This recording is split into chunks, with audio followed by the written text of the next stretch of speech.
নোয়াখালী জেলার সদর উপজেলার ১০ নং অশ্বদিয়া ইউনিয়নের ৭ নং ওয়ার্ডের পূর্ব নূরপুর গ্রামের বদরশা মসজিদের পূর্ব চৌকিদার বাড়ির দরজা থেকে দক্ষিণে সাদুল্লাপুর মসজিদ সংলগ্ন প্রায় ১.২ কিলোমিটার রাস্তাটি ৫০ বছরেও উন্নয়নের ছোঁয়া দেখা পায়নি।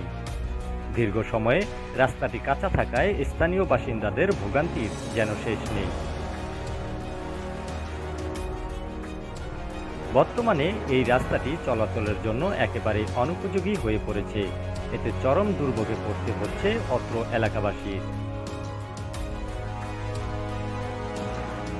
দীর্ঘদিন ধরে রাস্তার বেহাল দশা থাকলেও এখন পর্যন্ত সংস্কারের কোনো উদ্যোগ গ্রহণ করেননি কর্তৃপক্ষ। তাই সড়কটি পাকা করার জন্য নোয়াখালী জেলা এলজিইডি নির্বাহী প্রকৌশলীর নিকট দৃষ্টি আকর্ষণ করছেন স্থানীয় বাসিন্দা। আমার বয়স ৬০ থেকে ৬৫ বছর বয়স। এর ভিতরে আমার বুদ্ধি অনুসারে এই রাস্তাটার কোনো উন্নয়ন কাজ হচ্ছে না এবং আমরা ছোটবেলার থেকে এই পর্যন্ত এই রাস্তা দিয়ে যাতায়াত করতে আমাদের খুব অসুবিধা হচ্ছে। ১৫০ ছাত্রছাত্রী এখানে পূর্ব দিকে স্কুল আছে, স্কুলে আসা যাওয়া করে এবং দক্ষিণ থেকে উত্তর দিকে কাশিমবাজার বুলুয়া কলেজ পর্যন্ত। জানা যায় ১.২ কিলোমিটারের দীর্ঘ এই রাস্তা দিয়ে প্রতিদিন হাজারো মানুষের যাতায়াত করে থাকেন। রাস্তাটি কাঁচা হওয়ায় কেউ অসুস্থ হলে তাদের অনেক কষ্ট করে চিকিৎসার জন্য সদর হাসপাতালে যেতে হয়। এই রাস্তার আশেপাশের গ্রামে কয়েক হাজার মানুষের বসবাস। এসব গ্রামের মধ্যে আছে জোকারের দোকান, সাদুল্লাপুর ও কাশেমবাজার। সড়কটি উপজেলা ও কবিরহাট উপজেলার সীমানা ঘেঁষা।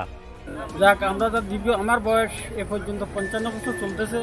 তো আমি দেখতেছি যে এখান থেকে আমি প্রায় যাতায়াত করি এ রোডে দিয়ে। তো বর্ষাকাল আইলে আমরা এখানে অনেক সময় নৌকা দিয়ে যাইতে হয়। গত বছর আমরা ১ মাস কোমর পানি দিয়ে আমরা এখানে যাইতে হয়েছে। ডেলিভারি আমাদের রুগী আছে, রুগীগুলো আমরা নিতে হয়েছে।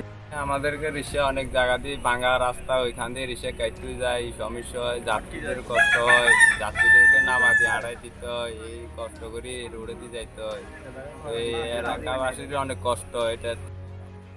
স্থানীয় বাসিন্দারা বলেন, এই রাস্তাটি অতি জরুরি পাকা করা এখন সময়ের দাবি। বিগত সরকারের আমলও আমাদের রাস্তার উন্নয়ন হয় নাই। আমরা অনেক কষ্টের মাধ্যমে আমরা দিন যাপন করতেছি। আমরা অনেকভাবে আমরা এখানে হাঁটতে পারতেছি না। আমাদের বিভিন্ন এদিকে স্কুল কলেজ পড়ুয়া ছাত্রছাত্রীরা অভিযোগ করে বলেন, সামান্য বৃষ্টি হলেই রাস্তা দিয়ে যানবাহন তো দূরের কথা, হেঁটেও চলাচল করা সম্ভব হয় না।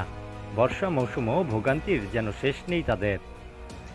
এছাড়া রাস্তা দিয়ে সকল ধরনের গাড়ি চলাচল বন্ধ থাকলেও কিছু কিছু অটোরিক্সা চলাচল করতে গিয়ে রাস্তার কাদায় মধ্যে রোডের যে অবস্থা, আমরা এই যে হালকা বৃষ্টি বাদল হইলে আমাদের কলেজে আসা যাওয়াতে যে সমস্যা হয়, আমাদের বাইরে আশেপাশে স্কুলের ছাত্রছাত্রী বলেন, এই যে কলেজে যাওয়ার সময় আমরা যে অসুবিধাতে পড়ি, এই যে বুলুয়া কলেজে এখন পরীক্ষা দিতেছি আমরা, যে দিনে হালকা বৃষ্টি বাদল হয়।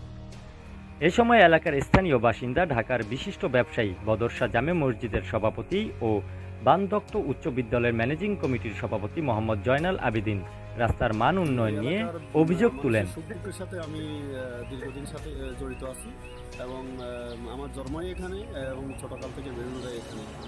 আমি যতটুকু জানি যে আমাদের যে বিকেএম রোড, দক্ষিণে যে বিকেএম রোডটা আছে, এই রোড আর সাদুল্লাপুর যে শঙ্কর রোড, এই রোডটার দীর্ঘদিন যাবৎ মানুষ অবর্ণনীয় দুর্ভোগ পাচ্ছে এই রোডটাকে নিয়ে। এখানে আমাদের বিভিন্ন শ্রেণী পেশার মানুষ এখানে বসবাস করে এবং এখান থেকেই দেশের বিভিন্ন পর্যায়ের যারা দায়িত্বে আছে বিভিন্ন স্তরে তারা এখানে বসবাস করে। তারা এদিকে রাস্তাটি কেন হচ্ছে না বা কবে হবে এমন প্রশ্নের জবাবে নোয়াখালী জেলার এলজিইডির নির্বাহী প্রকৌশলী শেখ মাহফুজুল হোসেন জানান, ১০ নম্বর অশ্বদী ইউনিয়নের সাদুল্লাপুর যে সংলগ্ন যে রাস্তাটি, এটি একটি কাঁচা সড়ক, একটি কারণে জনদুর্ভোগ হচ্ছে। তো আমরা এর প্রস্তাবনা প্রেরণ করব উন্নয়নের জন্য এবং আমরা